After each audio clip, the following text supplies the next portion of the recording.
আপনারা 30 বছর বয়সে এসে শিখছেন যে মা বাবাটা আমার কাছে খুব একটা গুরুত্বপূর্ণ নয়, স্ত্রী সন্তানই আমার কাছে সবচেয়ে বেশি গুরুত্বপূর্ণ। তাই মা বাবাকে দেখার প্রয়োজনীয়তা আপনাদের আর থাকছে না। মানে আপনাদের 30 বছর বয়স থেকে মনে হচ্ছে যে মা বাবাটা একটা ওই অবাঞ্ছিত পদার্থের মতো, অবাঞ্ছিত বস্তুর মতো, তাদেরকে ওই একটা দিকে ফেলে রেখে দেওয়া যেতে পারে। এটা আপনাদের কত বছর বয়সে মনে হচ্ছে? 30 বছর বয়সে এসে। এবার ধরুন যে আপনার ছেলে আছে, ঠিক আছে, সেই ছেলেটা আপনার এবং আপনার স্ত্রীর যে ব্যবহার, ঠিক আছে, আপনার মা বাবার প্রতি বা শ্বশুর শাশুড়ির প্রতি, সেটা দেখছে। কত বছর থেকে দেখছে? সে একদম ছোট থেকে দেখছে। অর্থাৎ তার যখন একটু শোনা বা একটু বোঝার বা একটু দেখার ক্ষমতা হবে, সে সেই সময় থেকে আপনাদের এই যে কার্যকলাপগুলো সেগুলোকে দেখছে।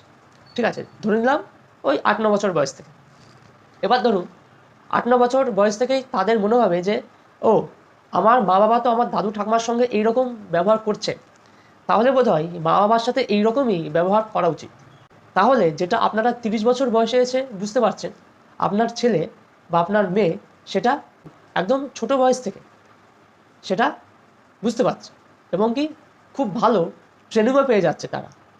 ঠিক আছে, এবার ভাবুন আপনার যখন বয়স হবে, অর্থাৎ আপনারা যখন আপনাদের মা বাবার পর্যায়ে আসবেন, তখন আপনাদের সঙ্গে কী হবে সেটা একবার ভেবে রাখুন।